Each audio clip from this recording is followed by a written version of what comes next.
Au nom de nos plus hautes autorités, j'ai l'insigne honneur de donner lecture de deux communiqués, communiqués dont les teneurs suivent.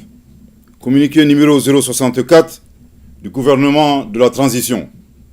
Le gouvernement de la transition constate avec une vive préoccupation une multiplication d'actes inamicaux, de cas d'hostilité et d'ingérence dans les affaires intérieures du Mali par les autorités de la République.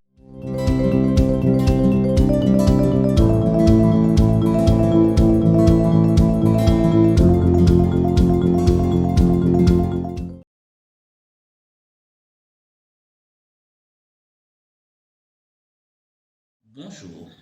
Aujourd'hui, nous allons parler du retrait, on va dire, du gouvernement malien de l'accord issu du processus d'Alger.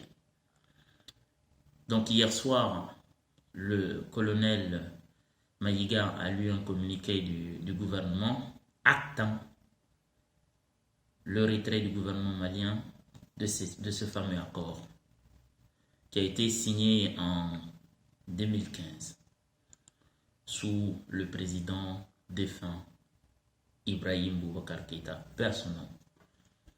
Alors, cet accord d'Alger, en réalité de 2015, ressemble au précédent accord signé par le gouvernement malien, c'est-à-dire, puisque vous savez très bien que le gouvernement malien a signé 4 accords avec les groupes armés du Nord. Nous avons l'accord de Tamaracet en janvier 1991. Puis l'accord, le pacte national en 1992. Nous avons l'accord de 2006 et l'accord d'Alger de 2015. Alors, le point commun à tous ces accords-là, c'est que le pays négociateur, on va dire, ou garant de l'accord, c'est l'Algérie. Donc l'Algérie occupe une position monopolistique dans les conflits, ou du moins dans le règlement des conflits au nord du Mali. Et ça s'explique par le fait que l'Algérie fait frontière avec le Mali sur plus de 1300 km. Et que les populations vivant dans la partie septentrionale ont de la famille en Algérie, puisque beaucoup de gens ne le savent pas, mais il y a aussi des Songhai ou des Soraï en Algérie, qui sont des Algériens aussi. Vous avez donc les Touaregs, vous avez les Arabes, et donc quasiment toutes les populations qui vivent dans le septentrion malien ont des liens avec l'Algérie. Donc l'Algérie, c'est un pays frère. Cependant, ces accords qui ont été signés en Algérie ont un point commun. Ces accords portent atteinte à la souveraineté du Mali. Que ce soit l'accord de Tamaracet de 1991, que ce soit le pacte national, que ce soit l'accord d'Alger de 2015. En fait, ces accords, d'un point de vue constitutionnel, ces accords n'était pas opérationnel en fait. Et donc ce qui pose la question même de la négociation. Est-ce que, on se pose la question, est-ce que les diplomates maliens étaient sur la table des négociations, puisque ce sont des accords qui sont en déphasage avec la réalité du Mali. Ils sont en déphasage avec le désir ou la volonté du peuple malien dans sa globalité.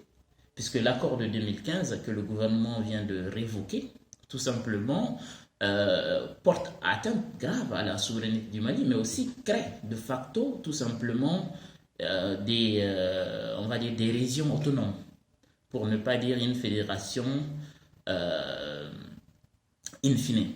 Et donc, les Maliens ne voulaient pas dès la signature. Voilà.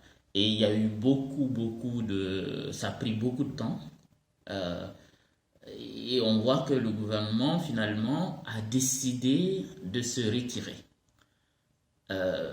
Donc, donc, il y avait beaucoup de points à l'intérieur de cet accord-là qui posaient problème, notamment le pouvoir des présidents de région, qui était aussi leur mode d'accession au pouvoir aussi, d'élection, parce qu'ils étaient élus au suffrage, ils devraient être élus au suffrage universel. Et de l'autre aussi, les groupes armés n'ont jamais voulu déposer les armes. Et ça pose un problème. Et aussi, il y a ce qu'ils appellent la police territoriale, qui allait devenir le bras armé de ces présidents de région, en fait. Et donc, il y avait beaucoup d'éléments à l'intérieur de ces accords-là, ou de cet accord d'Alger-là, qui posaient problème, en fait, qui fait que l'accord en soi n'était pas viable. Et, mais pourquoi, on va dire, les partis, la partie internationale ou la partie algérienne, par exemple, n'ont pas voulu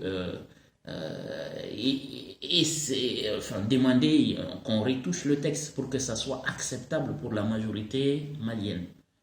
Parce qu'en fait, derrière les groupes armés, il y a des intérêts aussi qui se cachent. En fait, c'est ça la dimension géopolitique de ces accords. Puisque dans les accords d'Alger, n'oublions pas qu'il y a les intérêts algériens d'une certaine manière sont préservés, je dirais même exaucés. Au nord du Mali, les vœux algériens sont exaucés. Ce qui fait que même si l'Algérie se déclare solidaire du Mali, on va dire, concrètement, on va dire, les prétentions algériennes ou les desseins algériens dans le septentrion malien demeurent en fait. Ces intérêts, c'est quoi? Ces intérêts, ce sont des intérêts pétroliers. Donc, il y a aussi des intérêts purement géopolitiques. Puisque l'Algérie, comme je l'ai dit, quasiment tous les accords de paix qui ont été signés au Mali, à l'exception, on va dire, d'un seul accord qui a été signé en 2013 à Ouagadougou. Sinon, à l'exception de cet accord-là, tous les autres accords ont été négociés en Algérie. Et sauf que ce que l'Algérie demande au gouvernement malien d'appliquer comme accord, l'Algérie n'accepterait jamais de les appliquer, de signer un accord pareil avec, on va dire, des groupes sur son territoire, avec n'importe quelle entité sur son territoire. Et donc, je crois que la partie algérienne fait preuve d'aveuglement, je dirais, de mauvaise foi, en demandant au gouvernement malien d'appliquer un accord que jamais la partie algérienne n'accepterait. Donc je crois que le gouvernement malien a pris ses responsabilités et il faut saluer. Mais ce qu'il faut aussi dire clairement, c'est que la diplomatie malienne, tout simplement, elle brille par, on va dire, je dirais pas de l'incompétence, mais l'absence de vision, en fait. Je vais appeler l'atrophie stratégique, c'est-à-dire il n'y a pas une vision claire. Puisque, en dehors des accords, des différents accords de paix signés par la diplomatie malienne, la plupart des accords négociés pour le Mali, en quelque sorte, que ça soit, j'ai parlé la fois dernière de l'OMVS, en fait, c'est des accords, on se pose la question, est-ce que les diplomates maliens, est-ce qu'ils le réel, est-ce qu'ils sont en contact avec le réel? Est-ce qu'ils connaissent vraiment, on va dire, les enjeux des textes qu'ils signent en fait? Puisque c'est là aussi ça pose problème en fait. C'est vrai que l'accord de 2015 a été signé dans un contexte particulier, mais nous estimons qu'avec une bonne diplomatie, on aurait pu signer un bien meilleur accord. En dehors de l'accord de 2015, je souhaite aussi aborder l'accord de 2006. Normalement, il y a 700 milliards de francs CFA qui devraient être débloqués pour financer environ 39 projets. Et ceux qui disent aussi que le problème du Nord, c'est le développement. Je n'ai pas dit qu'au Nord, il n'y a pas un problème de développement. Mais le fond des rébellions n'est pas un problème de développement. Ça se trouve ailleurs en fait. Et il y a beaucoup plus de géopolitique. Je vais dire le désordre au nord du Mali est beaucoup plus lié à la géopolitique et aux problèmes identitaires et aussi à la faiblesse structurelle de l'État. Donc ces trois éléments-là, c'est beaucoup plus lié à ces trois éléments qu'au développement. Puisque le problème, même vous voyez les groupes armés, c'est pas le développement, puisqu'ils auraient pu, ce qu'ils auraient pu, si c'était le problème, si le problème était lié au développement, ils auraient pu, par exemple, exiger du gouvernement, par exemple, le financement, parce que si c'était ça, ils auraient pu définir des projets ou identifier des projets et demander à ce que le gouvernement les finance. Mais vous voyez que leur but, ce n'est pas ça. Leur but, c'est une séparation. C'est voilà, c'est des mouvements séparatistes. Donc, c'est pas des mouvements, c'est pas un mouvement de revendication sociaux, on va dire économiques. Non, c'est des mouvements sécessionnistes et on sait que derrière ces sécessionnistes, il y a beaucoup plus de géopolitique. Et c'est ce que beaucoup d'acteurs, même à l'intérieur du Mali, parce que l'autre jour j'entendais un ancien Premier ministre dire que c'est lié au manque de développement. Non, c'est pas lié au manque de développement en réalité, c'est lié à des problèmes identitaires, à la faiblesse structurelle de l'État malien, surtout et surtout à la géopolitique.